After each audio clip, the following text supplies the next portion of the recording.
All right, now it is time to get into WWE Friday Night SmackDown, September 9th, 2005. The first ever Friday Night SmackDown. We have to, Tony, because this is a pivotal moment, I think, in SmackDown history.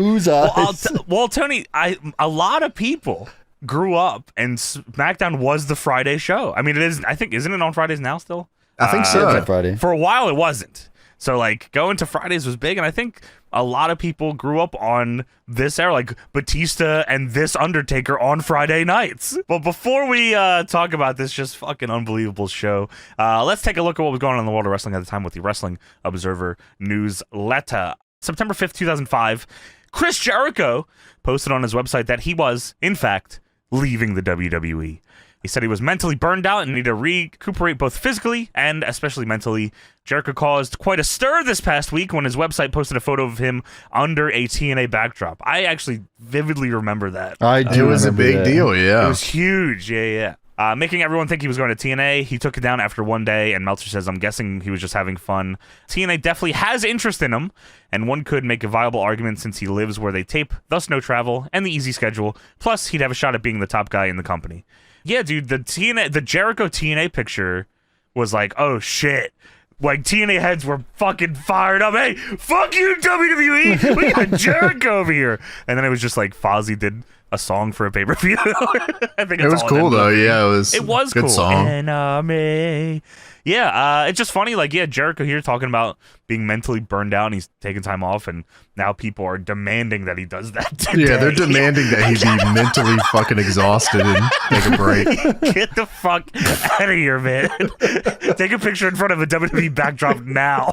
It's pretty crazy to see the difference between Jericho just even 2 years ago and now, you know, like, yeah. And he's in like, even here, like, he's a guy that usually knows when it's time to, like, hey, let's take a second, you know. But I think because he's coming up on the end of his career, you know, as he gets older and, like, the bums start to catch up with him, things like, if he takes too much time off, then it might just be it. Have we talked about it on the show, like, how quick that is to catch up on dudes? I don't think we've ever talked about it. Oh, okay. No.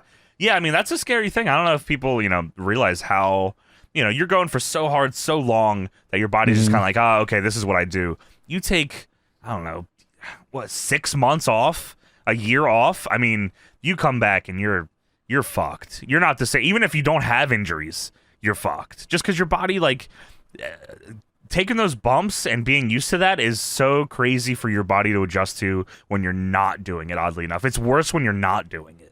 Right, yeah. Like, your body just kind of says, okay, I'm going to express everything I've been holding you together here, but now it's time to let that go. And then you're going to pay. You got to try to bring it back together. It's not easy. Yeah. No. In WWE news regarding the whole situation with Hogan and Michaels, on the day of the show, this is, I think, the SummerSlam talk here, there was no controversy whatsoever regarding the finish of the match. There may have been, and Meltzer says, I'm sure there were games played beforehand, but the leg drop finish on Sunday went as planned, with no discussion or attempts at changing it. However, it is portrayed Vince McMahon wanted that as the finish, and Vince apparently believes, had he wanted Michaels to go over, that Hogan would have lost the match. It is what he perceived was the best thing for long-term business. Hogan did a radio interview, and he claimed he did everything in the match to portray Michaels at his level. He thought he and Michaels had a good match and took credit for elevating Michaels to his level. And said he now wishes he hadn't done it because some people don't deserve it. Noting that, I guess Michaels did a promo on Raw that kind of buried him. I kind of wish Hogan would have stuck around instead of going to WCW, because the Click would have ran his pockets crazy. How? I mean, like, he would have quit himself. Yeah. He would have been like, all right, brother, nuts. I'm out of here. I'm not losing to 6. What the fuck? 1, 2, 3 kids kicking my ass on Raw? Are you fucking kidding me? Yeah. Yeah, I mean, we've talked about, you know, Shawn going to WCW at the peak and, like, how that would have affected NWO shit. Like, yeah, if he had stayed in WWE, wow. Hogan having it in his contract that he can decide what he's doing is unreal for a wrestling show. Yeah. That's like having getting signed to do a movie and having in their contract that, like, I'm going to decide my parts of this movie. The Rock does that. Yeah, his movies do awesome. The Rock can't lose in fights and movies. Is that real? Yeah, Vin Diesel hates his guts because of it. Oh, wow. Well, he should stop smoking crack. He said, you ruined the Fast and Furious movies. Fuck you, I was a Scorpion King. Aguna, my shit. Oh shit, he turned into a scorpion. Hogan said he was interested in coming back for matches with either Cena or Austin, but now is leery because he feels he was double-crossed on the Shawn promo. He said he'd be willing to elevate Cena or Austin to his level, which is okay. That's what he says, yeah. Meltzer says, which is okay to say about Cena, even though he's current champ, but is something that's almost insulting to say about Austin.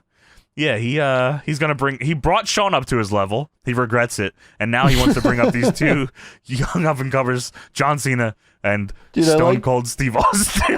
I like how he said he was double-crossed on the promo, not on the match, though. The match was fine. No, he thought the match was awesome, heavy. Brother. He said, wow, you're bumping crazy for me, dude. Thank you. I wish more dudes bump like this, dude. This reminds me of the old days, dude.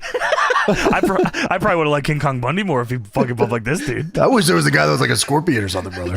Like a scorpion king.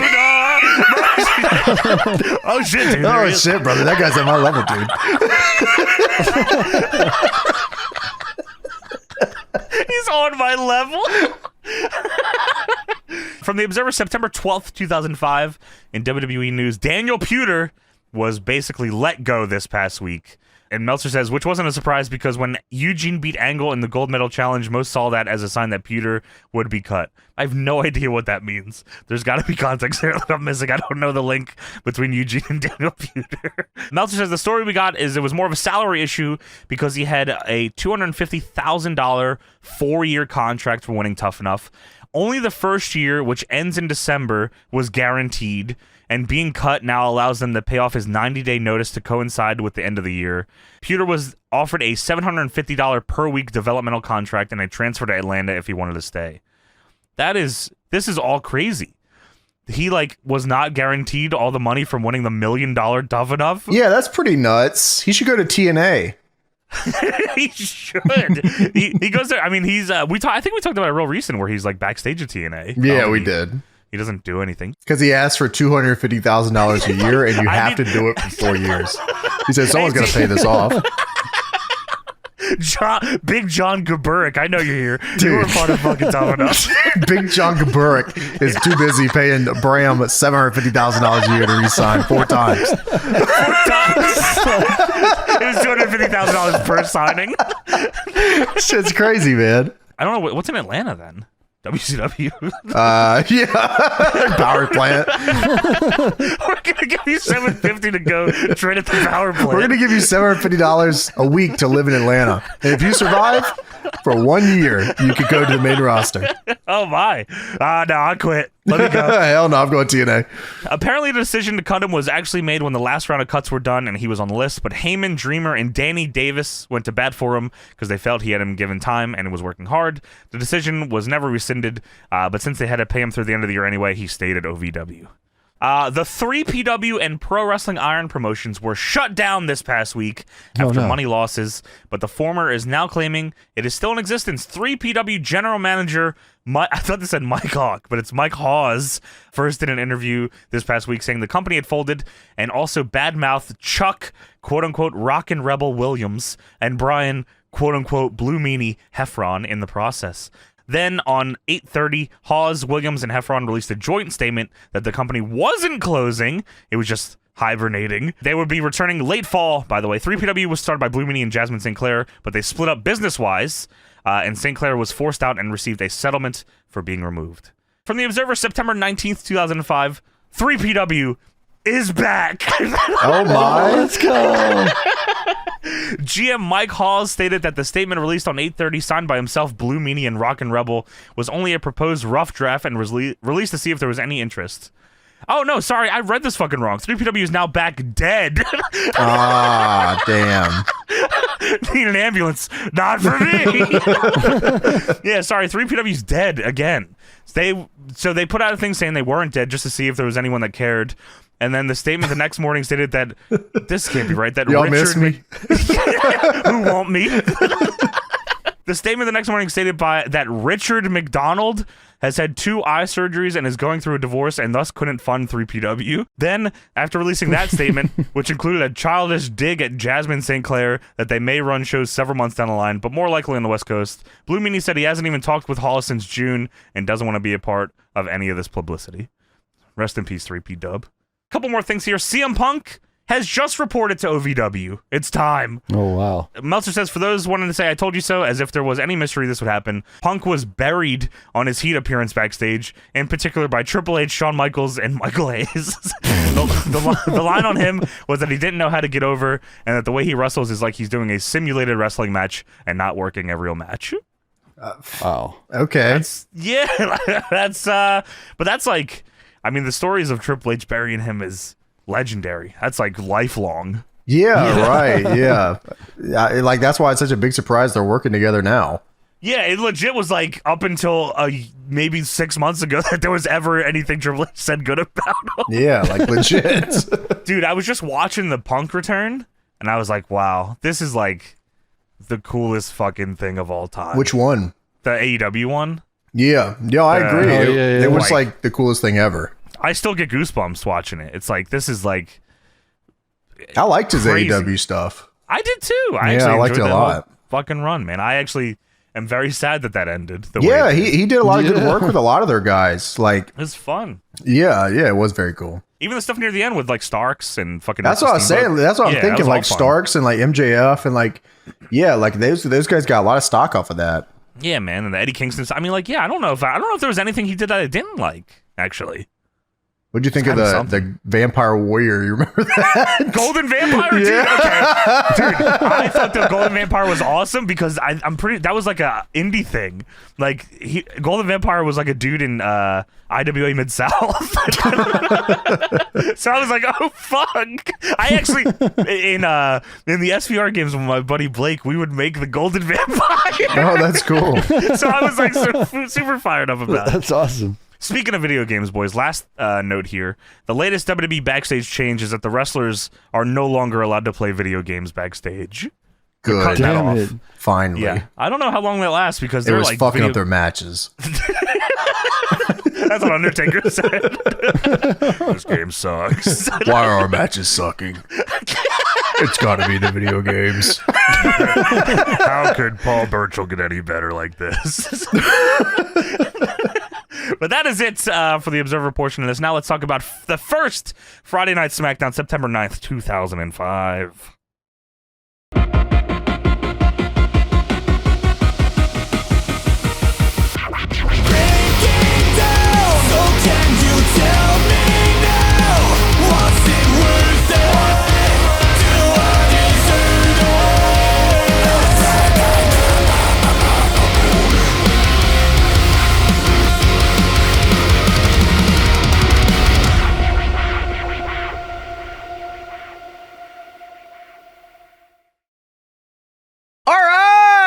Let's get into WWE Friday Night SmackDown. Thank you. What, you think so? I thought that was the best really one good. I've ever heard. Yeah, wow. Okay, damn. Really stepped it up, man, from the shitty ones you've been doing earlier. Yeah, that you know, I'm always trying to get better. You know. WWE Friday Night SmackDown, September 9th, 2005. So, you guys mentioned something to me that this show was aired on WWE.com or something? Yes. Okay. So So this was the debut episode, as we said, of SmackDown on Fridays, the first one. Here's a little info about that and about what you're talking about, James. So why are they on Fridays now? It's because Star Trek Enterprise has been canceled. So SmackDown moved into the Star Trek Enterprise's former time slot. Yes. You fuck with Star Trek, Tony? No. Con, right? Dude, Wrath of Khan is a sweet movie. You should check That's all that I out. know from it, too. Dude, that's a good-ass movie. You should watch that. Wrath of Khan is like... Wrath of Khan? Yeah, the Wrath of Khan. That's all you need to see. Rapacon. I actually, I don't like Star Trek. My dad was super into it. Holy shit! Yeah, I just try to trek out stupid Trekkies like yourself and like to talk shit to you. I've never watched it. Yeah, no, there's a movie called Fanboys. That's good. Yeah, I remember that. Yeah. Dude, yeah, super. That's like a super comfort movie for me. Very good. Wait, what is that about? It's about a dude that's like dying from cancer, and he wants to see the Star Wars movie really bad. Oh shit! Yeah, and like he goes and they try to like break into the Lucas Ranch or whatever and try to watch it.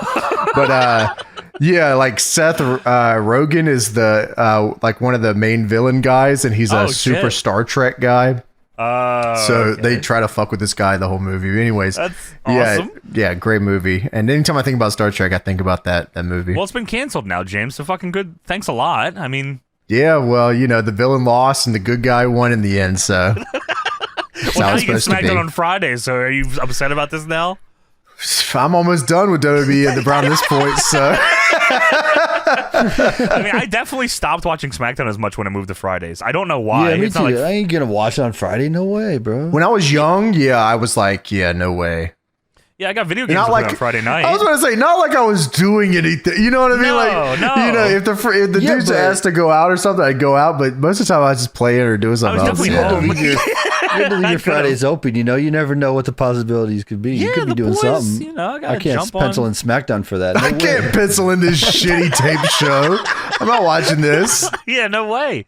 So it's WWE's now promoting this as TV that's changing Friday nights, and I'm trying to watch Star Trek. Sorry, you can't. Dude, I can't watch that either. You can watch Undertaker, man. Oh man, you don't that's kind of like me. Star Trek, yeah. Yeah, man, they got fucking dude. At this point, yeah, it kind of is like Star Trek. This guy's not even a wrestler anymore. He's like a fucking demon. He's a dead man. Come on, man. You know what he is. He's an asshole. That's what. No more video games. That's right. Fucking asshole. So in the UK, Ireland, and Australia, they still get SmackDown before the United States does. So it's like this has never happened before. So like everywhere but the US is watching SmackDown before the US, which is really fucking bullshit. I just wanted to bring that up. That's fucking complete horseshit. I mean, USA #1, and really, I mean, you're right. That's real shit too. Yeah. So the first hour of this SmackDown was not shown in America because they were doing a Hurricane Katrina like fundraiser on UPN at the same time. So only the second hour of the show was shown on UPN, with the first hour was streamed on WWE.com. Okay. That's what happened. So I'm guessing it like came back on around like fuck. That's a good question. Where it came back in at? Maybe the second half, like with the cage. Yeah, I'm thinking maybe Undertaker's promo. That's probably that was probably top of the hour, right? That would make sense. So yeah, I mean, like, I don't know if they knew that going in, and that's why this first half is what it is, because they were like, who gives a shit? Nobody's watching, or if this is what they wanted. Yeah, I can't imagine they knew or like could have prepped for it or anything, but who knows? Maybe they did. I don't know the timeline. Dude, streaming 05 on .com is gonna be crazy, right? Like, not good. I was watching Impact on Real Player in 05. Yeah, but that was different. I mean, well, maybe, I don't know. That was different. It wasn't that there wasn't that many episodes on Real Player. No, and like, but maybe WWE.com was okay enough that it worked. You streamed it in browser, I think, too, on .com. On .com you did, yeah. It was just a video player, I think, yeah. Oh. My ass just wouldn't have watched that. I would have tuned in at 9 and be like, all right, whatever, I'm out. It's a pretty good episode. But that's brutal. Their debut on Fridays, and it's like, oh shit, you get an hour, and who knows when it's coming on. Yeah, that is crazy. Wow. And I won't be denied.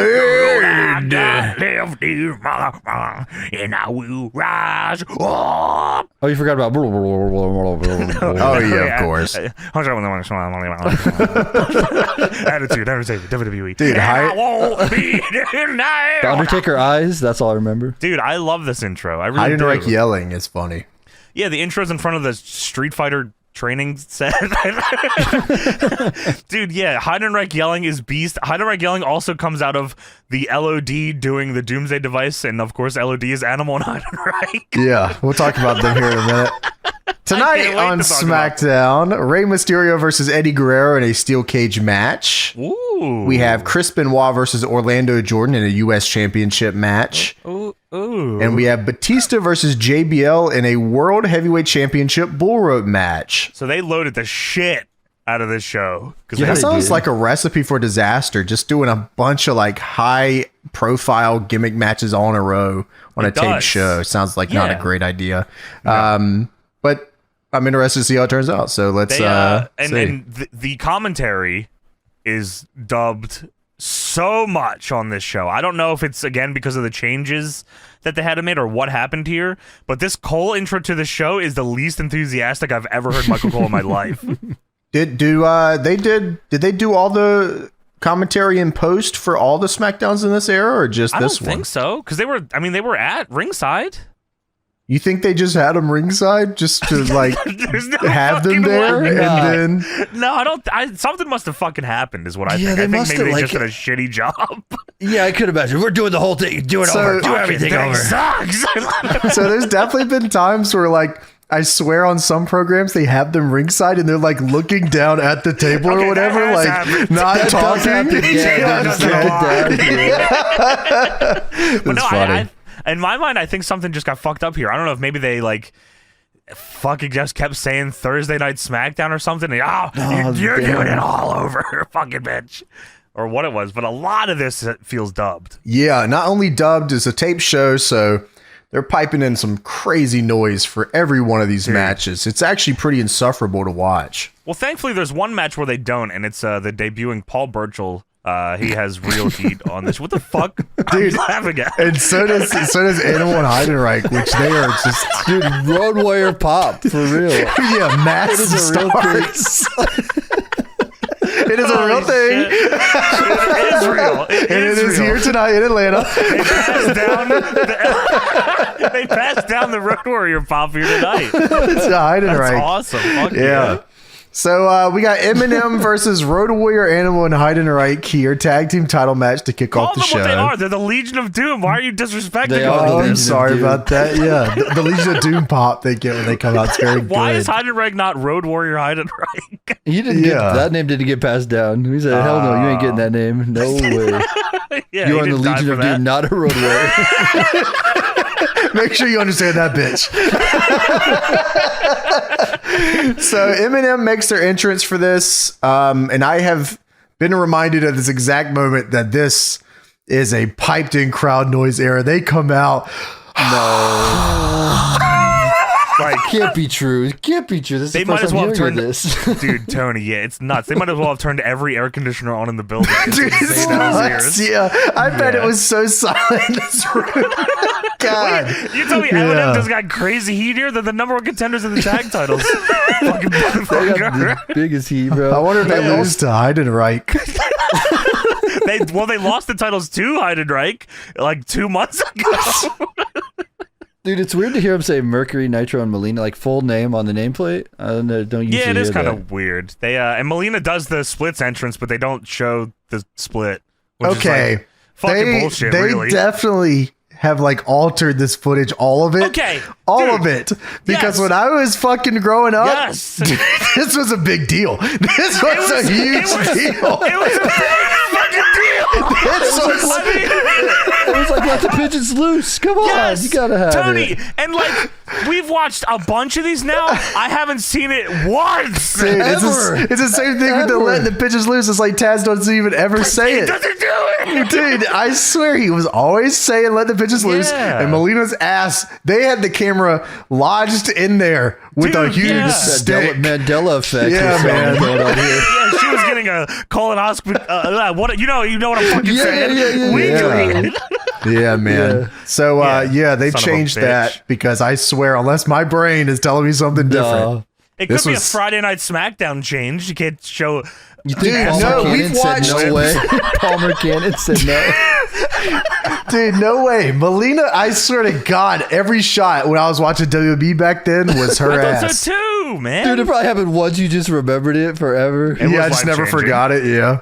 It was a pretty big deal. Dude, it was a huge deal. Dude, yeah, it was like, why the fuck am I watching these guys if Melina's not out here? Yeah, for real. Dude, I don't give a fuck. That's like showing the Big Show not filming up from down, you know? It's like, that's what are you doing? exactly the same, Tony. It's like when they, yeah, dude, you know what?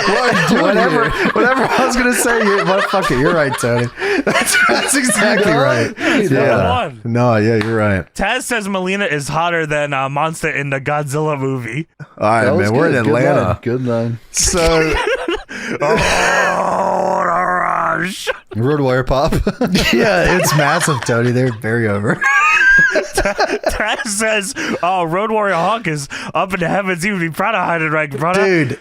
Oh my God, he does say that. He would be proud of Heidenreich. Heidenreich comes out here walking all crazy. He would be very proud of Heidenreich. He's like fucking jolly dancing to the ring. All right. Yeah, right. what? That's a great way to put it. I don't know how to describe his arm movement here, but he's making his way there. He's got the face paint. I mean, he's not Road Warrior Heidenreich. He's just Heidenreich. This is not a joke. No, this is like real. Like this is not a joke. It's very serious. So they definitely said the Road Warriors. So when they put it together, it was definitely a joke. But the way that they present it on TV is not a joke. Like no. Heidenreich is definitely joking. He's got to be coming down to the ring like that and all that. Sure. But the way that they are portraying this is it's a serious thing, and this is this is Legion of Doom. Well, dude, they're the tag team champions. Those titles don't mean shit out of an ass. And they haven't for a long time. Well, this is the Road Warriors and the Road Warrior Pop brothers. I don't know. When did they get Christy Hemme? I guess soon, because she was up there with Paul Mercannon at some point during the show. Paul Mercannon. Yeah. So Heidenreich, we start this one up here. Tag team titles are on the line. So you fuck with these guys or what? Who? Yeah, that's what I hear. Which one?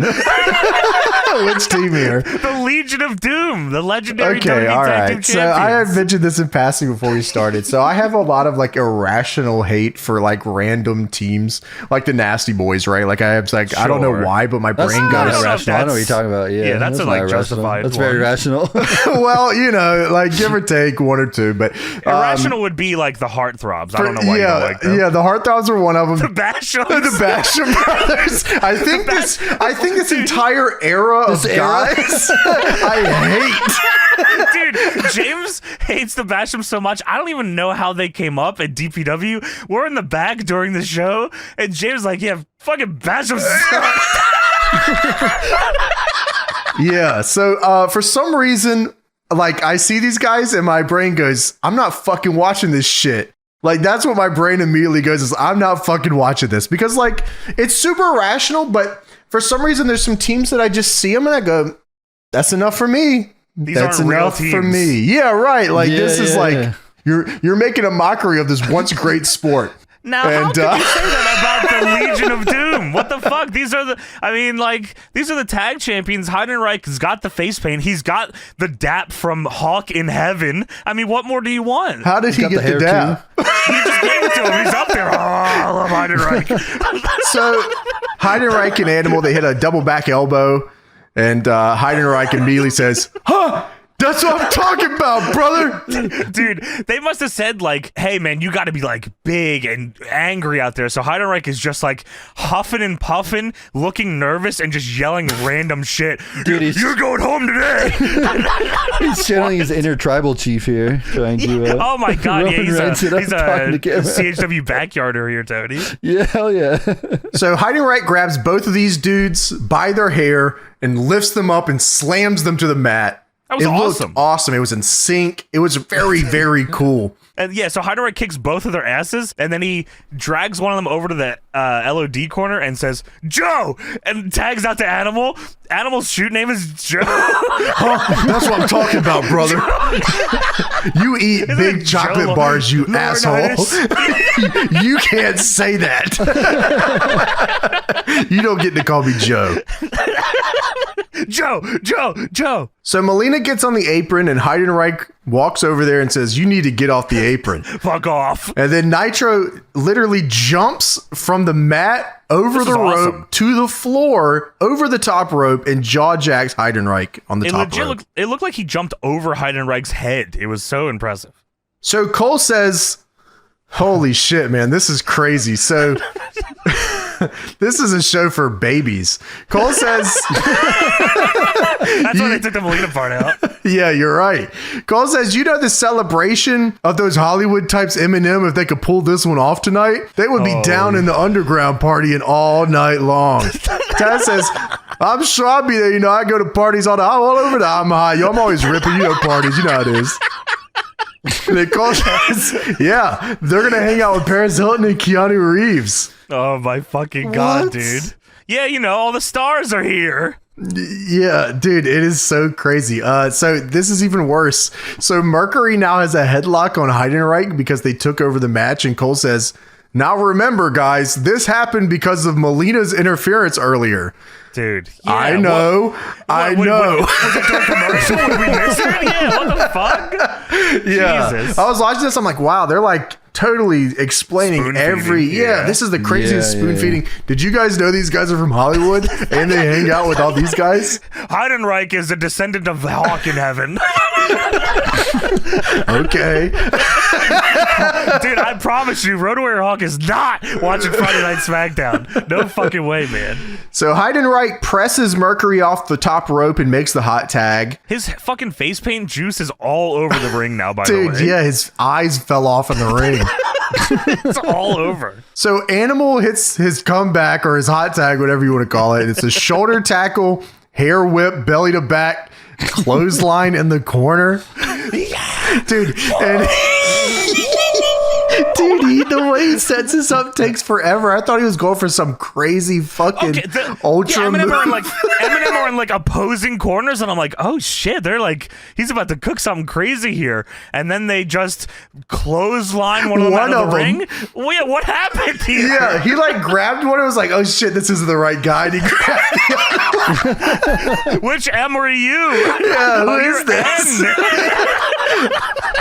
Yeah, so he grabs it. He says, "Get him, Heidenreich," and Heidenreich lines him out of the ring, cactus style. Yes. Animal grabs Mercury and he slams him. Dude, this match. What was he going for, you think? This match falls apart so bad at the end here. So after Animal gets confused on who's who and his comeback ends with a clothesline in the corner, Animal grabs Mercury. And he grabs him and he walks around. He slams him into one of the turnbuckles. Yeah, because he caught him out of a cross body. Dude, yeah, what the fuck? What was this? Dude, he grabs him, he slams him into the turnbuckle, and then he turns around and he stares at the referee. He's locked eyes with the referee, who is now backing up away from him. Help.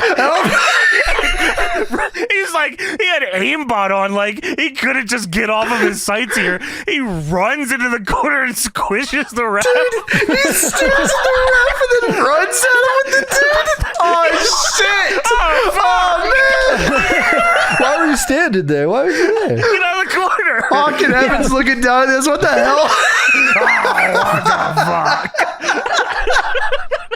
I'm changing the channel. Oh, shit. Is Star Trek on? No, sadly. Oh, fuck. Oh, man. Are you shitting me?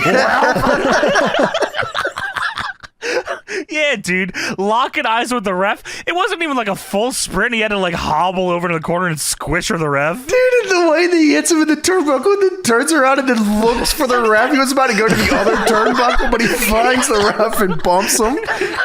It's me in a video game. Dude, Mercury's not even like fighting it. He literally runs at him with Mercury and just hits the ref, man. That was so funny. Yeah, they bumps the ref. He throws Mercury down. And then Melina is now in the ring with the tag team title, going to hit Animal in the back with the tag team title. Why didn't he just get straight up DQ'd? He chased down a referee and attacked him. He attacked him with another human. That shit was crazy as fuck, man. Wow, yeah. Yeah, man, there could have been a worse total grounds for DQ. But yeah, so Melina's setting up to hit Animal now with the tag title. And the way that she prepares for this, I don't know if this is like, you know, like unlocking a second ability to make this stronger, but she's behind Animal and goes, ah! And shockingly enough, this gives Animal the Iggy, and he turns around and grabs the belt from her. Everyone in this match is fucking stupid, man. Yeah, man. This is a show for babies. It is a show for babies. Like, this is crazy how, like, this is the most, like, look, this is what's happening as wrestling man. I've ever seen. Like, this is really, and nothing really matters. Yeah, this is something else. So, this is the fucking Legion of Doom. This is supposed to be the craziest team ever, by the way. Well, they got a big pop. I heard them. So he grabs the belt and then fucking hits Mercury in the head with the belt. And then Legion of Doom wins by cheating. Dude, what the fuck? dog. Holy shit, man. I don't even get a doomsday device on this fucking show. Oh, really? no, I ain't trusting Heidenreich to do any part of the doomsday. It's in the intro, Tony. I saw him doing it. No, I'm not trusting him. No. Don't trust By the him. way, before he hit Mercury with the title, Road Warrior Animal was threatening to hit Molina with the title. Dude, that Hawk was like a 15-minute. Yeah, that was a 15-minute tag match. Hawk said, "Dude, you guys got to end this shit, man. Like, Dude, this is over, man." Hawk would have never, ever, ever let any of these dudes bump him. No fucking way. He was no selling their shit and hitting them with a pile driver stacked. Dude, he would have said, "Here's what we're doing. Fuck the clothesline out of the ring. We're doing a doomsday off the apron, and you're going to go to the floor. And if you don't do it, we'll make you do it." Yeah, you're taking this shit. And Molina's also taking a post-match doomsday. And we're the baby faces. Yeah, and we're not doing a rematch. Yeah, we're moving on. And Heidenreich can sit in the cuck chair in the corner and watch. He can eat this chocolate bar out of my ass. So we go to a pre-tape Randy Orton propaganda because he is in the middle of a feud with The Undertaker. Yeah, I mean, this feud's been going on forever, it seems, because they recap. This is a pretty defining feud for this era of SmackDown. I think most people that I see talk about it that were like kids that really were into this era, they really do talk about Randy Orton and Undertaker. Yeah, I mean, he comes over and immediately fucks with Taker, right? Like, I think that's his SmackDown feud off rip. Yeah, and it's pretty popular. I mean, all the moments of Undertaker, like Undertaker's back now, and he's the dead man again, and for some reason he has harnessed the power of electricity. I don't know how he's done this. He's really good at makeup. I don't ever remember him like being able to rock this shit this crazy, but like he's figured it out. It wasn't that often, but he could. But I guess it was more Kane. He's like, I can channel this fucking lightning whenever I want to hit whatever I want. At some point, you have to question, why didn't he just hit Bob Orton with the lightning bolt? Yeah, why don't you kill Randy? I mean, why not? You cheat to beat me and I kill you with a lightning bolt, yeah. So, yeah, this is just recapping their whole feud where Taker beat him at WrestleMania. At SummerSlam, Orton beat Taker via his dad dressed up as a fan, distracting Taker and getting in the ring, and then Orton RKO'd him and won. You know what would have been funny as fuck if a lightning bolt hit Bob Orton and then he had a cast on his hand. Oh, my God. Dude, it just hits the cast. His hand up. He puts his hand out and back at it again. Back at it again.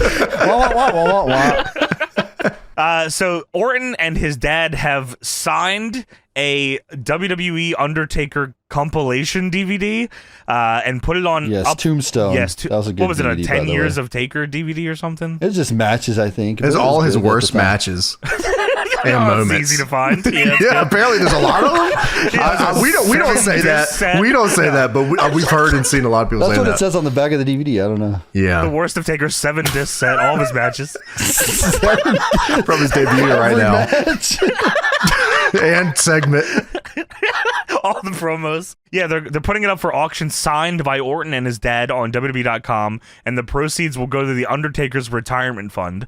So they're going to give him that money here tonight. And a motion graphic pops up with Randy Orton and his dad holding a gigantic check for $1,400. Which never pays off. I thought there was going to be a joke here, but there was not. I think there was, and then someone backstage said, "I don't know about that." All right, where you make me look like an asshole? $1,400 is a lot of money to me, boy. I swear, not one, James. You're right. Not one of them make a joke about the amount. Yeah, nobody on commentary. No one even addresses it. Let's say it's 1,416. Okay, get it. You're right. telling me a WWE signed DVD only made $1,400? It actually didn't. It made less, James, because Orton matched it for dollar for dollar. Yeah, so it made like $708. Yeah. Okay. Yeah, we'll get there though. So we get to Ken Kennedy versus Paul London. Kennedy. Yeah, this is like early Ken Kennedy. I don't even know if he's Mr. Kennedy yet. He's Dane Cook here. He's Jim carried out nuts here. Yeah, this is crazy. He like legit just looks like Dane Cook. This is like he sits in the middle of that ring and he grabs that mic and I go, wow, This is Dane Cook. Whopper! I mean, not a bad guy to imitate at the time. He was over his shit. Sweet sour sauce on my body. Dude, okay, so Kennedy debuted on SmackDown August 25th. So, like, very recently. Who did he just beat? Funaki. No, he beat somebody big recently, right? Booker T. Booker T, that's who it was. He beat Funaki and then Booker T. Okay, so he debuted, beat Funaki, then beat Booker T? I believe that's right. Booker said, I'm going TNA. I'm fucking so out of here. I'm done with this shit. So Ken Kennedy grabs the mic from Tony Chimel, and he says, Tony Chimel, you suck. And Michael Cole sits there snickering for the next 15 minutes. He loves getting heat on Tony Chimel. Yeah. And this is like Kennedy's first feud is Tony Chimel. He says, there are two things in life you absolutely suck at. One is announcing, and the other one is announcing. Pickles. What the pickles? So they start the match here. There is an insane edit like 20 seconds into this match. It was what was it on? The fucking Kennedy Irish whips him into the buckle. And then he drags him to the middle and there's like a random cut. There's a cut before that. So there's a cut before he does the Irish whip into the buckle. And then there's a cut when he drags him to the middle of the ring. The fuck happened? So something shitty must have happened there. How could that even, like, what could it even have been? Yeah, I actually have no idea. That's weird. Yeah, I would have just left it in there, whatever. Yeah, fuck this fucking Paul London. So Kennedy goes for a double axe handle to a lying opponent. Taz confirms this on commentary. I just want to make sure everybody understands. They didn't even try to guess what it was. There's double axe handle on Paul London who's laying down. So London gets his foot up and then Kennedy stops his foot and he hits an elbow drop and Michael Cole just came in his shorts. He's Dude, oh my God. He's the smartest man alive. It's like a Muda elbow too. It actually was a cool elbow. It did look cool. It did look cool. So London fights back with his strikes and he lands on his feet on a back body drop and hits the drop salt. Lands right on his head. Fucking like definitely knocked himself loopy for a second. It's been a rough night so far. They've had to edit out half the match. We're fucked. Yeah. London hits a spinning heel kick. Then he hits a spinning tornado kick, brother, and he climbs. Okay, do you call it because I think I call it spinning wheel, but Taz legit calls it both on commentary. He says spinning heel or wheel. Which one? I don't know. The first one, the spinning heel kick. I call it spinning heel kick. But is there a difference between wheel? No, I don't think so. It's probably yeah, I was trying to figure because I felt I was wrong. I was like, I wrote wheel and I was like, fuck, is that not right? No, I just thought it was heel, but maybe I don't know. It could probably be both. Sure. Fair enough. So he climbs to the top. I already knew the second he climbed to the top, I said, yeah. Ken Kennedy catches him and hits the Green Bay plunge. Was it called that yet? No, from what I understand and from what Michael Cole said, it's called What Impact? It's like a reverse Samoan drop, brother. Yeah, with a twist, I don't know. Is that right? Reverse Samoan drop. Yeah, no name for it yet. Yeah, right? Cool move though. Yeah, I guess Tony. You know what? It is kind of with a flip. Yeah. It's a flipping Samoan drop. I don't know. With a twist, whatever. brother. Road Warrior Hawk gave him that one from heaven. He said, "This fucking bitch Heidenreich's not going to do it, so you might as well do it." Yeah, there you go. You don't want to do shit. I kept trying to tell him, just drop him on his head. He just said, no, I can't. Too much chocolate tonight, brother. I'm chuckling it out. I hate this fucking guy, man. So Kid Kennedy then grabs the mic from Tony Chimel and announces himself the winner. Yeah, man. I mean, we've talked about him before. I was a Kennedy mark. I was like, wow, this guy's it. He's up next. And from all accounts, he was supposed to be. He was supposed to be Tony. Yeah, he was supposed to be. Almost so close, but yet for so this far. era, dude, he seems like the guy that would be up next for sure. Yeah, and then he wasn't because he hurt everybody because of Randy Orton. Because of John Cena. Oh, was it John Cena? It was both of them. Oh, okay. The politics. He was probably playing video games in the locker room. Yeah, probably. Yeah, so I mean, I actually know him more from Mr. Anderson. I think we talked about this before. Yeah, we've talked about that, which is funny how that works. You also know Balls Mahoney Morris Cojones. Cojones. Yeah, that's my boy, dude. That's a legend, bro. Shadows Fall. And they show in the Skybox General Manager Theodore Long and Network Executive Paul Mercannon. Yeah. they're watching from the skybox. They're just enjoying themselves some SmackDown. I don't know why they have to be up there for it, but they are. Because it's premiere. Oh, that's right. Well, no one's watching the first hour, Tony. Who gives a shit? Just watch it in the back. Well, they're watching. They're watching it. No one They're else. not enjoying it either. Palmer Cannon said, "This has got to be a joke, right?" Yeah, I mean, like, we're canceling the show, Teddy, if you don't fucking figure this shit out. We just canceled Star Trek for this. You understand that, right? That was our highest drawing show. The Rock was on Star Trek. Don't you understand this, Teddy Long? He was the Scorpion King. Do you understand what I'm saying? This is getting through to you. So, tag body spray for guys, not for women. Tag of the night. Yeah, dude, it's uniquely designed to attract the ladies. Ladies, don't fucking put this on. You're going to fuck it up for us. Some guy has attacked Scotty Too Hottie with William Regal. Hey, go on. That's got to be Pirate Paul Burchill. He's a pirate. They legit don't know who it is when he does it. Who is this guy? That was not only that, James. This was 2 weeks ago on Velocity, and they're only paying it off now. And now they know who he is. Oh, that's Paul Burchill. We hear. Oh, we always do as Paul Burchill. You know this guy was a teacher. So we have Scotty Too Hottie versus Paul Burchill. Paul Burchill is here with William Regal. Scotty Too Hottie is way out of his element, still being here. Dude, yeah, it feels fucked up. I actually thought this was going to be a tag match too, but sadly it is not. Scotty doesn't even do all his shit no more. He just kind of comes out and is like, "Hey, everybody, I do the worm sometimes." I'm going to get my ass kicked here by Pirate Paul. I'm getting my ass kicked all year. All day today.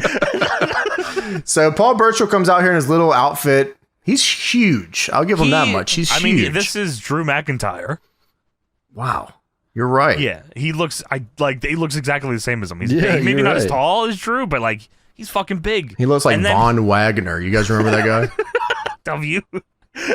So he cuts a promo and a shitty promo. Yeah, he's got a lot to say about America. Well, let me introduce myself.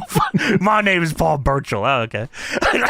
He says he's the most dangerous import since that man. And then in his head he knew his line, but I don't think he like remembered that he had to point to Regal. So he says that man, and then like 2 seconds later he points to Regal. William Regal.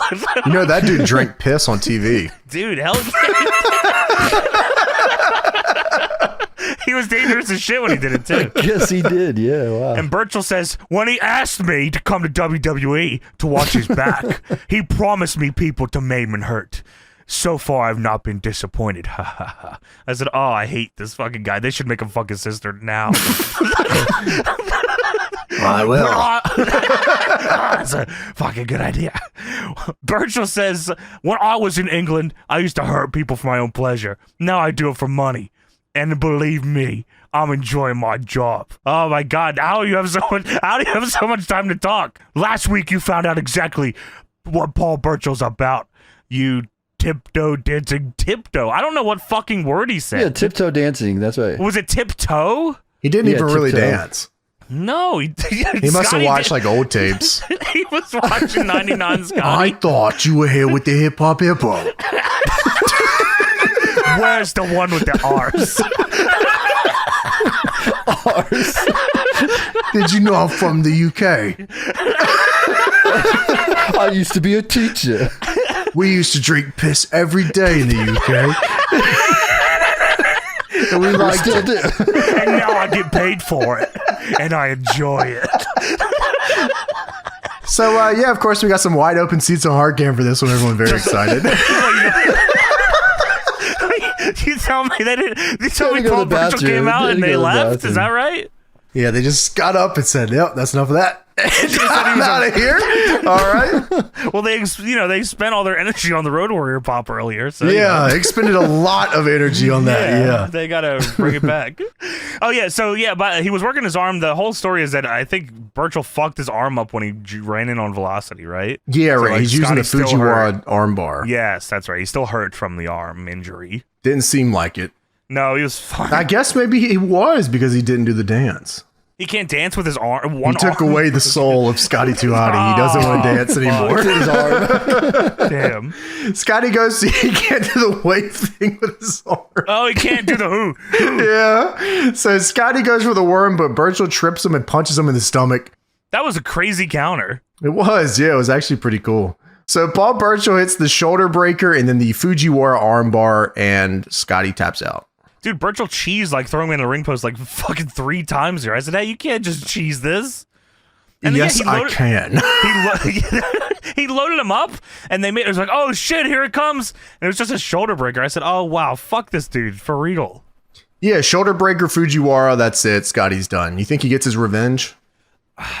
Where's the hip hop hippo? I can only hope. Where's the one with the R's? Where's the Grand Master? Dude, he was the Grand Master. Holy shit. He was. So we go backstage. Ken Kennedy introduces himself to Sharmell. Yeah, Sharmell's there taking a drink, and Kennedy says, Sharmell, I don't think we've been properly introduced. Ken Kennedy. You know, the guy who single-handedly defeated your husband on SmackDown. Dude, yeah. Wow. And Sharmell says, I don't gotta fucking listen to this. And she goes, leave. And Kennedy says, this is about your husband. And she said, what about my husband? And Kennedy says, I know you want your husband to be as successful as possible. Am I right? You can envision seeing the United States Championship around his waist. Am I right? How many times has Chris Benoit defended the U.S. title against your husband? Aren't they supposed to be good friends? And he's just giving her shit about that. And he says, I know that friends don't let... This is nuts. I don't even know what this was implying here. I know that friends don't let friends drive drunk and all, but I do think friends should give friends title shots. Is that like a 1-to-1? Must have been a super popular 2005 saying. Yeah, maybe you're right. But like, how is that comparable at all? It's not. You don't let him drive drunk, but you should let him have a title shot. What? Very similar things that I think he broke down very eloquently. Well, he says, I just find it to be a bit curious, don't you? And Sharmell says, well, I'm thinking. Kennedy says, well, it was nice to meet you. Again, the name is Ken Kennedy. And he comes back. Kennedy. I mean, they're, He's an annoying little bastard. Yeah, I kind of like this. He's a fucking prick. I do like it too. Yeah. I mean, he's, like I said, I liked him. And they try with him at the very least. They fucking fall off that, but they try. Would you say that like it literally didn't work because of like politics? Is that like legit? I think so. Yeah, I think so. Yeah, I think that's what I would say. 100%. Yeah. I mean, because he was there. He was like, they were gonna make him Vince's son. That was a big fucking angle. He won Money in the Bank. He was obviously going to get the title. I imagine it was just, the world title on SmackDown, but it was still like, that's still a, accomplishment. I'm sure someone can probably say if Orton or whoever else has told their side of the Kennedy stuff. Obviously I've heard mostly Kennedy's where it's, they said he was injury prone and he was hurting other dudes and he thought it was a bunch of shit and dudes were just afraid of him taking their spots, which... he was getting pushed. Sure, whether or not he was going to take Randy Orton or John Cena's spot, he wasn't taking Orton's spot. No. Triple H would make sure that didn't happen. Yeah, no fucking way. But yeah, no, it definitely was a case of something went wrong there, and he should have probably had a better run there. Sure, yeah. So we have the Undertaker Town Hall. Undertaker is here to do his entire entrance. When it hit, I was like, "Oh, this is Orton and Cowboy Bob coming out." Oh, I thought so too. Yeah, I thought so too. Yeah. And then I was actually disappointed when I saw the Undertaker. I was like, "Oh, that sucks." Undertaker's here. He came out. I still thought it was Bob Orton in gimmick. Yeah, for sure. Yeah, Taker does his entire fucking entrance here. We've talked a lot about this era of Undertaker, and again, we know that there's a lot of people that grew up on this era of Undertaker, and I won't tell you how much it sucked. I'll let you have your time. Infer. Yeah, I'll just imply, that I hated this era of Undertaker. It did nothing for me. Yeah. Yeah, I mean, yeah, man. But like, hey, listen, there's stuff that I grew up on that I know sucked. And one day you'll acknowledge that too, that this sucked. But Undertaker comes out and he's Orton at SummerSlam. You and your father had your fun at my expense. And I'm like, holy fucking shit. All right, man. Goddamn Undertaker Town Hall. I gotta hear all the Undertaker isms. You're dead, man. Your time has come. Oh, yeah, I know. I'm dead. I'm dead as shit. I know. So he says, you'll find out what Death and the Undertaker have in common. I don't know what it is. We wait for no man. Oh, yeah, of course, that's what it is. I thought it was just... Right, yeah. Undertaker waits for no man as he waits for Orton to come out. No problem. Yeah, sure. And he lets him talk the whole way through. And he doesn't go up to kick his ass. He lets him bring out a big check. So Orton's music hits. and Orton comes out with Cowboy Bob Orton. And Orton says, Undertaker, I gotta be honest with you. We're surprised that you had the guts to come here tonight. I actually am surprised here too. I thought okay, so Orton and his dad walked out and they had no big check. And my initial thought is, I hate this fucking company. You showed me a big check, and then you're not going to bring it out here? I know. But they did. They bring out the check. Thankfully, they do, yeah. Orton says, after I killed your legend at SummerSlam, we figured you would crawl back to Death Valley and never show your face again. The crowd starts saying, you suck, or at least it sounds like that. Dude, that was such a written out line, like that he read, like the Death Valley line. Death Valley? Yeah, holy shit. All right, man. Yeah, man, we're on SmackDown. I'm surprised you showed up on Friday Night SmackDown after I beat you at WWE SummerSlam. I thought you would go back to Death Valley, where you're from. This isn't Death Valley. This is Skibbity Toilet.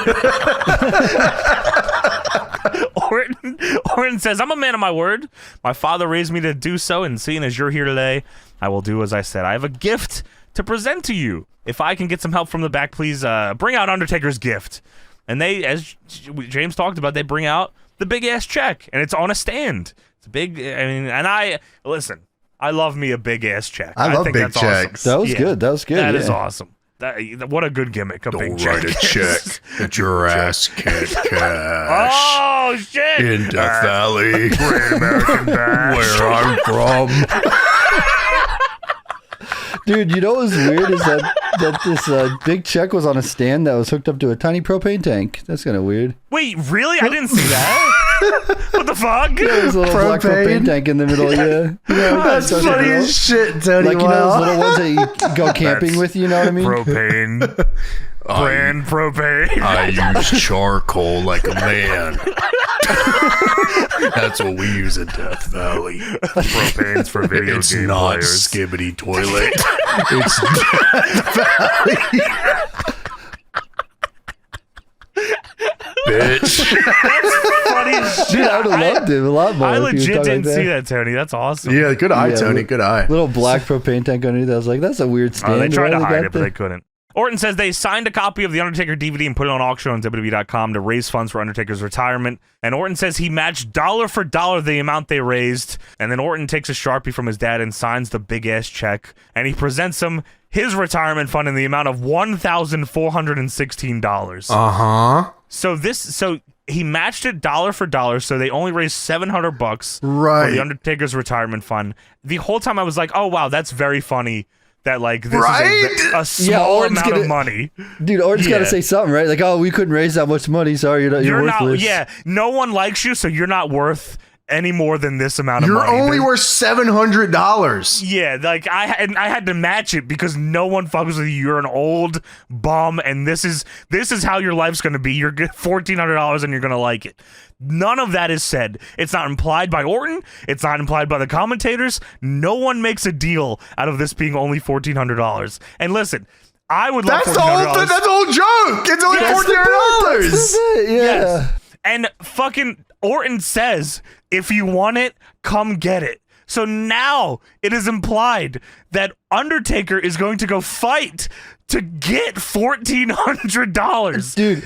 Let alone that the Undertaker, the dead man, has a retirement fund. Dude, that's a whole separate thing. Before when he signs the check, Tess says, "Do you have any idea what that signature's worth?" And I'm like, "Yes, it's worth $1,400. Yeah, of course I know what it's worth, Tess. Thank you. Yeah, I love the idea of Undertaker. Oh fuck you! You did it now. You were not going to say I'm worth $700 on TV. I'm from Death Valley. That's the opposite. He really wants it. It would have been hilarious. Yeah, he runs up there as fast as he can to get the check. I want this money. I need a Nintendo DS.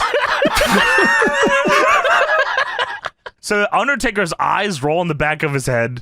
They play the gong. The lights start to flicker on the Tron is staticking. And then all of a sudden, there's no theatrics from Undertaker. Usually I thought he did like a gimmick to do this. He does his hand, at one time he put his arm up and then down and lightning struck. Yeah. This is just, he does this in his mind where a lightning bolt strikes the check and sets it on fire. He mind fucks a lightning bolt into existence from the air. He orgasms and then a lightning bolt strikes a check for $700. And the check's on fire. Orton and his dad run away.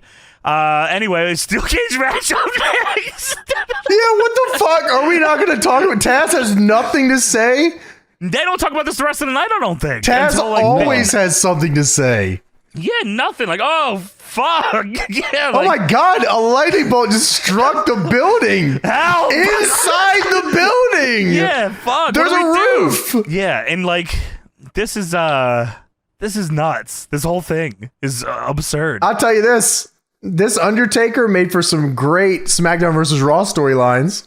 Dude, somebody on the Patreon said, wow, this SVR06 GM mode as episode. Yeah, dude, like legit. Like, this reminds me of the storylines where they would have Taker do like all the fucking like shit from the afterlife and all that stuff. Hell yeah, that was awesome. Yeah, like it did make for some very good video game shit, but like... Well, do you know why, James? It's because this show is a show for babies. It is a show for babies. Oh, man, yeah. It's tough to watch this like now. Like, it's just a lot of bullshit on the show. It's goofy. There's some like... Eddie and Ray feel like guys from a different era, like on this show. Completely, like it feels even like compared to the main, Eddie and Ray feels like a completely different thing. So speaking of that, we go to Eddie Guerrero versus Rey Mysterio, steel cage match. They have been feuding all year long, forever. Yeah, yeah. Eddie comes out here with his heel song. Gangsta Lane. I love that. I love this entrance. Yeah, Eddie's awesome. like, this is it is cool. Top tier Eddie for me. He's cool as shit here.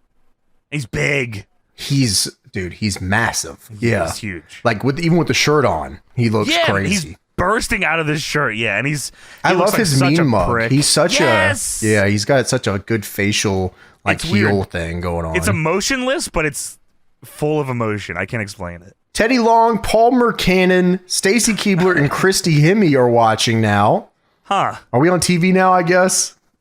I would assume that's probably right. If not, yeah, I imagine like you said earlier, maybe the Taker promo was there. Yeah, probably, yeah. If not now, yeah.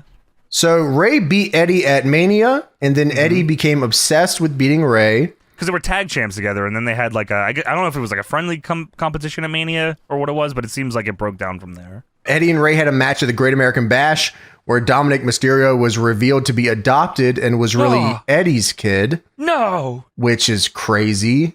So nuts. Ray at SummerSlam won a ladder match where he took the briefcase down and won the rights back to his son, Dominic Mysterio, his adopted son.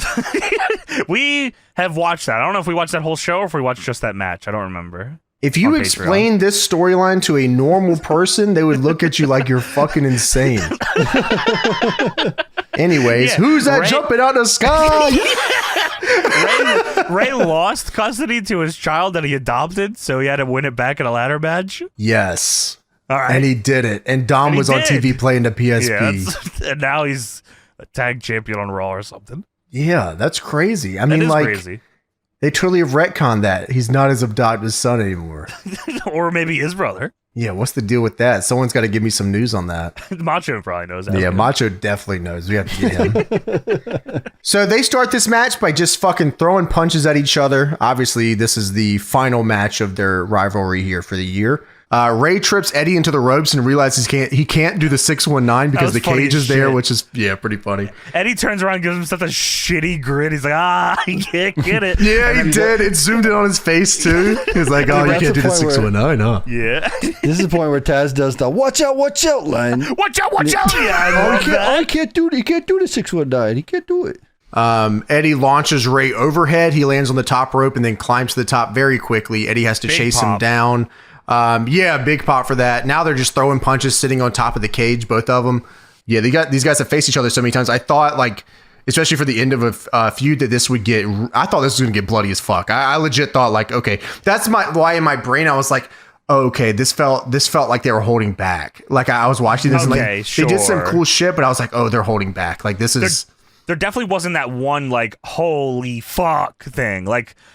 Which I assume they thought was what happens at the end with Ray, but I thought Ray just kind of looked like an asshole. Yeah, it almost feels like we're, I have to look back at the timeline and all that, but it almost feels like we're at the era in WWE where like we've killed this gimmick completely. The cage? Yeah, it's just like, oh, we're doing a cage match now.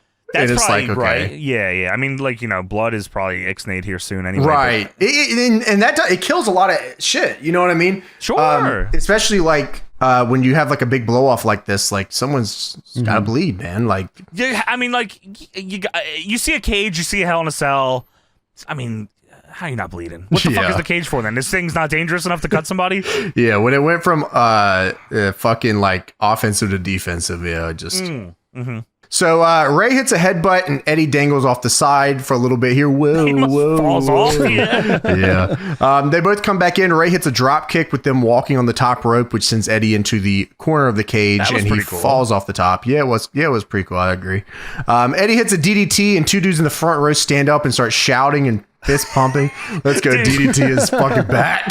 I mean, he stuffed him with it. He stuffed him with, dude. There's a spot just before that where Eddie and Ray are on their knees, and Ray throws a punch, and it sounds like the loudest thing ever. I was like, wow, he really laid into him there. And the commentator's like, oh shit, that was crazy. Then I looked back, and the sound was the referee clapping when he stopped the 10 count. I said, oh shit, okay, I got worked.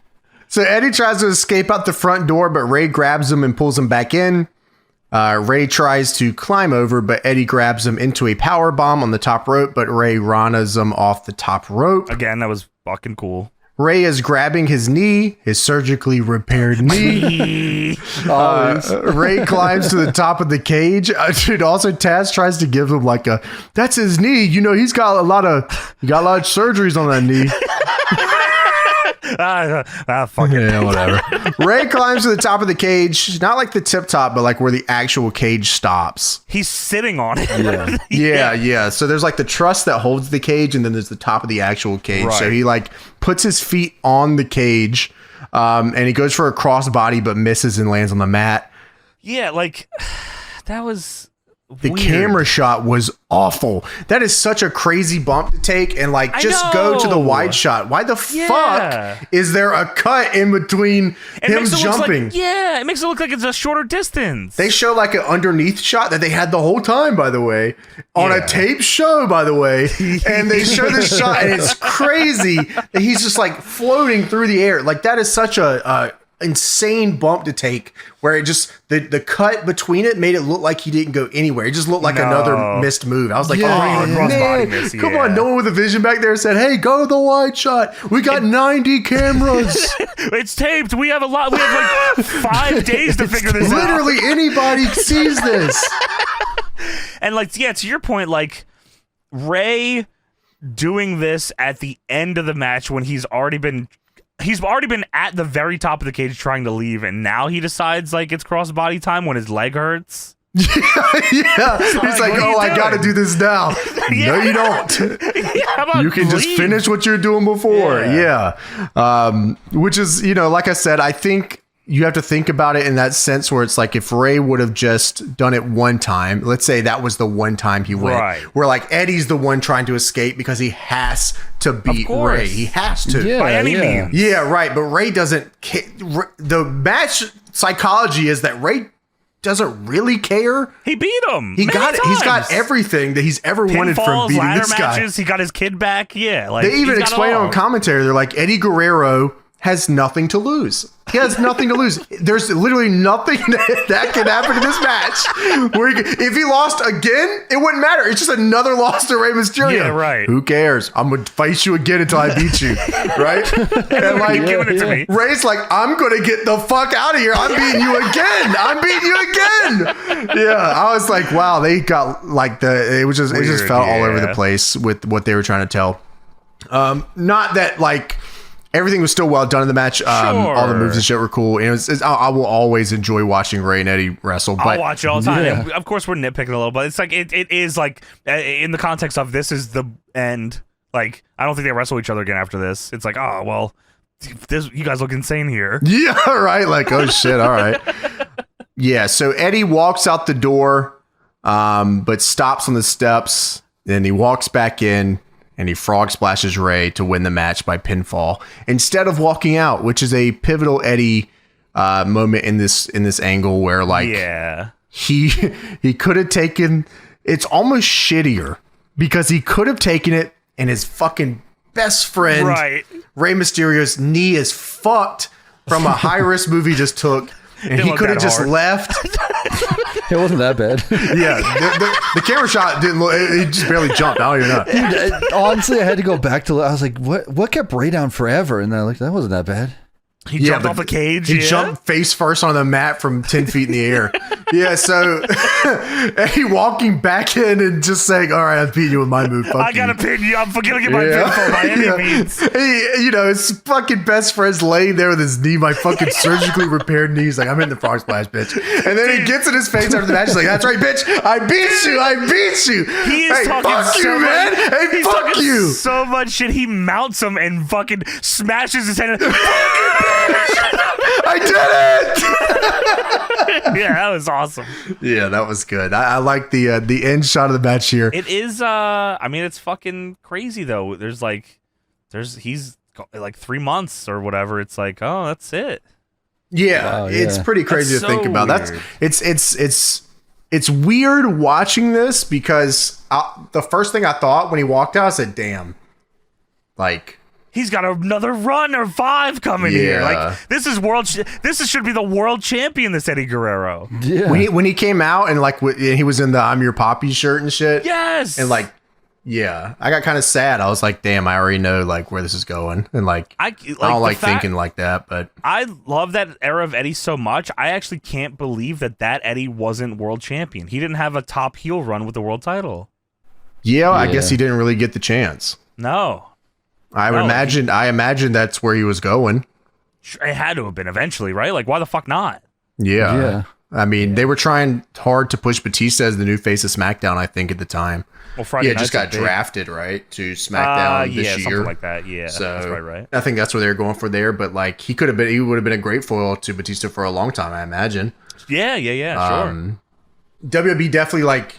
He had his run, and now it was time to like give back. I think is probably where he was at in his career. He was just turning face, so he probably was about to put over like Kennedy some more. Dude, he definitely would have left WWE and done more indies and shit too. Like, I definitely don't think he would have stuck around forever. No, it would have been probably fucking had a TNA sweet. Run in there, right? Dude, yeah, it would have been sweet too. Yeah, that shit would have been awesome. Cool, yeah. And I bet he'd be a fucking crazy good agent and shit. Like, he'd be such a great mind to just pick apart and all that shit. Man, yeah, it's completely robbed of a ton of shit. It's like. Yeah, it's so weird like you said, weird watching the end of this because like it doesn't look like he looks fucking great. He looks incredible. Yeah, he really does. He does look incredible. Yeah. But yeah, it was just something when I saw him, I was like, damn. I don't know why my brain just goes directly to that. I think I just like it's weird. Yeah, it's just a weird thing. I guess that's sometimes how it is when shit like that happens. So SmackDown is brought to you by Burnout Revenge. The Man, Diet Soda, and Nintendo DS. Touching is good. The Man starring Samuel L. Jackson. What the fuck is that? I totally forgot about all when I heard Nintendo DS touching is good. That's all I thought about. Campaign of all time. Well, yeah, what was that? That's awesome. I need one of those. $1,400. I need $1,400. I can't get over that, man. I need $1,400. Help they me. have Nintendogs. I'm broke as shit. So Linda McMahon is here to talk about Hurricane Katrina and what you can do to donate some money. Yeah, it was just like smack dab in the middle of this. Hey, we'll be back with the U.S. title match in like a minute, but Linda McMahon's got to talk to you. Oh, shit, okay. So now it's time for the U.S. Championship match, Chris Benoit versus Orlando Jordan. This is the craziest storyline that's ever been put together. I knew something was afoot, James, when I looked and like it was like the cage match, and they said there's 3 big fucking matches, like all these the cage match and 2 title match. I was like, there's like less than 20 minutes left on this, and there's a bull rope world title match. I said something's amiss here, and then they explained that the Orlando Jordan has been getting beat in unbelievably timed record time every week by Chris Benoit. Do we know what the payoff to this was? It's probably this. There probably is. I imagine Orlando Jordan wins at some point, right? Like, dude, so let me break this down while he looks. Explain what this is. So U.S. title match, Benoit versus Orlando Jordan. Benoit beat Orlando Jordan to win the U.S. title at SummerSlam. Not only did he beat him, he beat Orlando Jordan for the U.S. title in 25.5 seconds.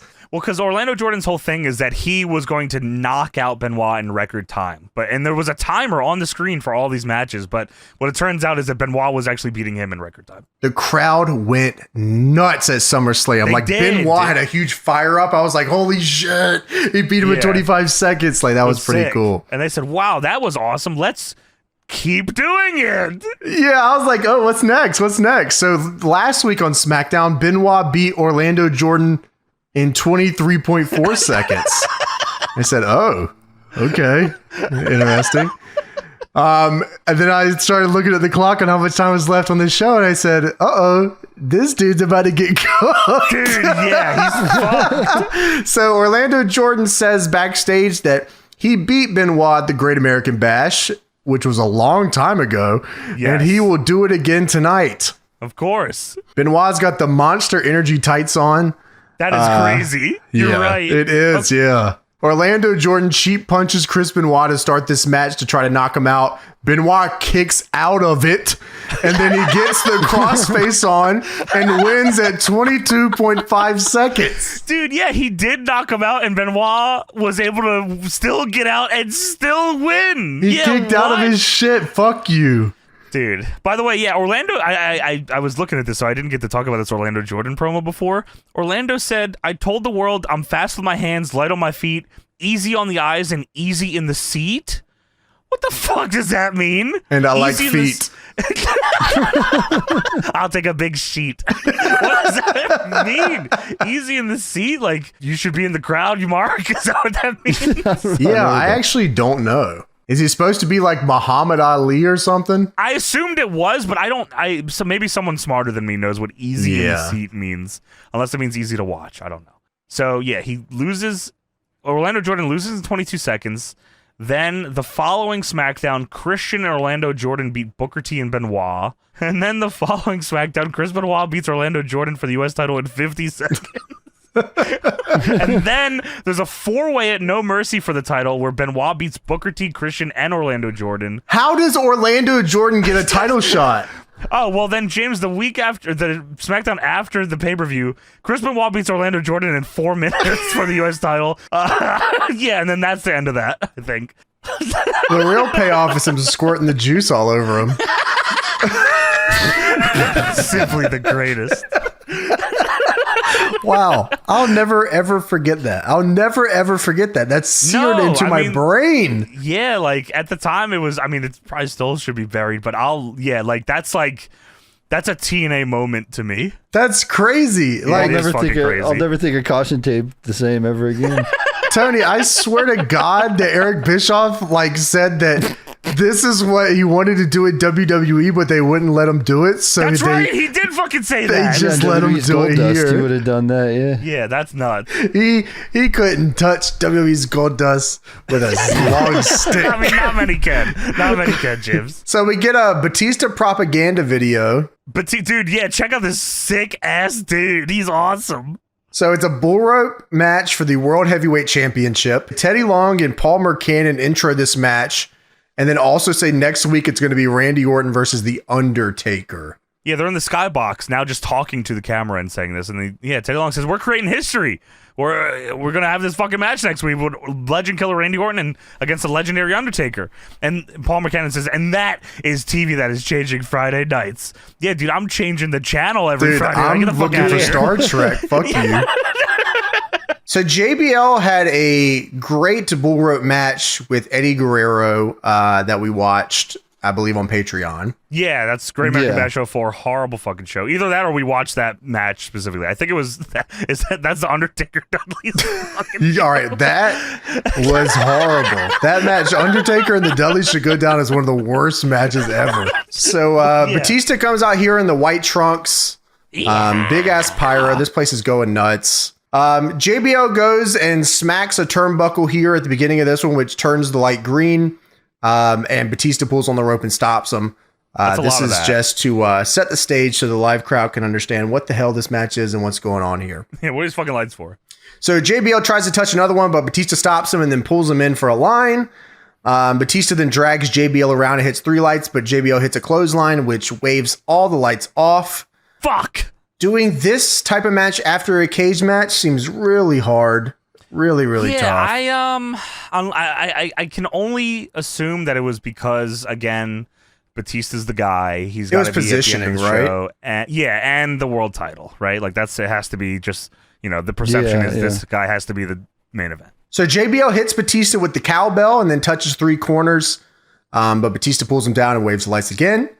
Batista hits JBL with the cowbell. I'm going to say this a lot for the next couple of minutes here. We come back from commercial and Batista fireman carries JBL to 3 corners. That's but awesome. JBL hits him with the cowbell. Okay. Did you see the weird cut here? No, I didn't see it. Was it fucked? It's not horrible, but it's confusing. I don't know if maybe when he went to hit Batista with the cowbell, it slipped out of his hand or something because he loads it up and then it cuts and then he's hitting him in a different position. I missed that. Yeah. JBL goes for clothesline from hell, but Batista then hits JBL with the cowbell. In the throat? he throat thrusts him with the cowbell. And then he starts beating the shit out of him on his back with it.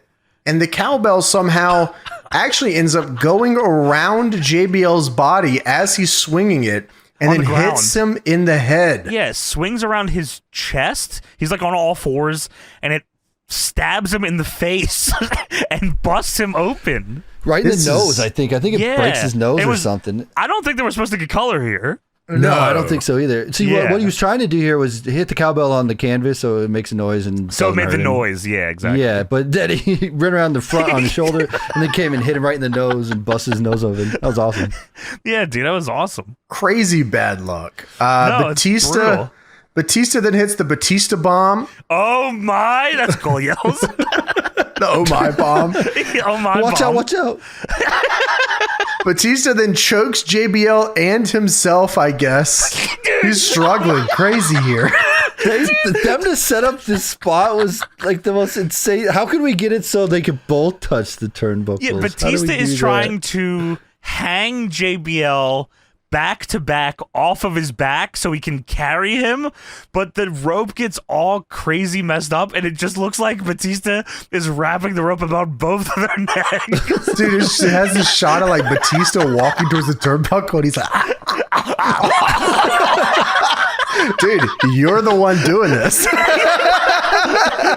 There's got to be a better way. But a great fucking visual once he it actually starts working. He's carrying JBL and he's slapping the turnbuckles as he goes across. But JBL is also hitting the turnbuckles as they go. So he gets to the third turnbuckle. They're even, and Batista doesn't know. Yeah. So this is very. This was very much saved by the fact that Batista accidentally hit JBL in the face with the cowbell and made him bleed the hard way. Because if he was just carrying JBL around just normal JBL, it would look ridiculous. But he's carrying around this bloodied fucking dude with his broken nose, just walking around with them. And you're right. He was hitting these turnbuckles, and Batista's just fucking just a brain dead idiot. He's just fucking. There's 2 huge lights on 3 quarters of the ring. He doesn't look once. Batista doesn't look at all. Holy shit. That shit was so funny. He starts going towards the 4th turnbuckle and there's these huge fucking red and green lights just all. He has to ignore his peripherals to fucking not see this. Yeah, you're right. He's just oh, whatever. I don't care. Dude, I didn't know. I guess I just figured Batista would win, but when it got to the last turnbuckle, I was like, this would be the greatest way a heel has ever won this fucking match. That was JBL's style though back in the day. Do shitty shit like that. That would have been so sick, Tony. If he won that way, he's gonna win. I bid on it too. Yeah, I was wow, Batista, cool. I guess he finally realizes, or I don't know what happens because he okay. Yeah, go on. Oh, I was gonna tell you, he realizes. So JBL knows that he's hit 3 turnbuckles along with Batista, and he knows that Batista hasn't figured it out yet. And JBL knows he has to get in front of Batista, so he hits him in the side, and Batista reacts by throwing him overhead. to get him off of him. Like he does the cash flow. Dude, yeah. Like, he like just nudged him in the side, and then Batista fucking just throws him overhead. Flips him over. And JBL gets way close to the turnbuckle when the crowd goes, and JBL is so close, reaching out to the turnbuckle, and Batista, as he's reaching out, just now realizes, oh fuck, yeah, dude, he's touched on the turnbuckles. The shot is awesome too because it's the hard cam shot, so it looks like JBL's like touching, like he's right fucking there. Yeah, great shot. Crowd reaction is crazy because they know this motherfucker JBL wins all his matches like that. Yeah. So Batista ends up grabbing him, hitting a spine buster, and then he walks over and he touches the buckle, and he wins the match. Creative finish. Yeah. I liked it. Match itself, they were just kind of doing the cowbell thing. Who am I to say, but I really enjoyed him bleeding. And I don't think he was supposed to, but it made the match, especially for the finish. It made it a lot better. I think so. That finish was dope as fuck. And Taz says that he had forward momentum the entire time. That's why the ref never turned off the lights. Isn't that crazy, Tony, that they felt like they just had this cool ass finish. It was just like, do not talk shit about this on the internet, all right? Yeah. That had, like, what else would it be, right? Unless it was them in the headset, like, saying, hey, don't fucking heel this because you're going to blow this angle. Yeah. Oh, yeah. Because Taz, oh shit, why did the fucking ref stop in this stupid ass match? Hey. Shut up, Taz. You're a pirate. That's when they went back and did. You're doing the commentary for the entire show over. Oh shit, that'd be funny as shit. Got heat for that. You're gonna do the whole show over. You blew my fucking main event, Taz. And that is not the end of the show because the end of the show is hyping up Orton versus Undertaker for next week. It's like a whole hype video for it. So it cuts to it. It says next week on SmackDown, and then it cuts back. Oh yeah, and by the way, Batista won. Remember that? Batista. When the show started, and they were like, we have this cage match with Ray and Eddie. We got a bull rope match that JBL and Batista are in. Benoit's defending the U.S. title. Like, we're stacking the deck on this show. We want you to tune into this shit. I'm like, oh shit, okay, I'm in for like a show. And James made a point before we recorded that like this era, or before he watched it actually, that like this era of SmackDown was like match heavy. They weren't really doing a lot of vignettes, like, and they weren't doing in-ring segments and shit. It was more just the matches. It was still sort of left over from like 2002 era because 2002 2003 was a lot of matches, so they kind of just kept that format because it's a taped show. Like, we're not putting so much creative energy into this show. We're just kind of doing it. At least the matches then were like good. Now they're like, oh, we'll just have matches and who cares? So that's the point I wanted to make here. If this exact card was in 2002 to 2003, this show would have been phenomenal. It would have been probably sweet. Yeah. Well, maybe not the opener. I don't know. Maybe Paul Lee had something for Heidenreich here. Yeah, he was Heidenreich's manager for a second, and he was feuding with Taker. So, like, he is the Heidenreich voice in Heidenreich's music. Is that right? Hi, yeah, that's Heyman. Oh, that's cool. Yeah. I think he would have made, like, he would have been like, okay, you guys are going to go way less than 12, and Heidenreich, you're going to throw Johnny Nitro into the Titantron. Yeah, you're gonna gorilla press him from the ring to the announce table. Yeah. So into the Titantron would have been sick, actually. Yeah, I imagine it would have been a way different show. Like, even like Ken Kennedy and Paul London, I feel like would have been better back then too. Yeah, London would have got more out of that. Yeah, he definitely would have, because London's super underrated, by the way. Super underrated. A lot of people valuable. Don't. Yeah, like he's a guy that, like, I'll be honest, I did not ever expect him to be in WWE back then. No. But like, yeah, super well done on his half to get there. But yeah, this show could have been a lot better, I think, if it was a different era. That's a fucking great way to put it. But that's how they were starting off Fridays, and usually, like, season premiere, or at least time change episodes, they usually stack heavy, and it feels like this was them trying to. And I think it missed the mark. Yeah. Like I said, I think it had pieces. I would be livid if I put together a show that's like, oh, look at all this cool shit. Yeah, it's like it doesn't deliver. I'd be like, fuck.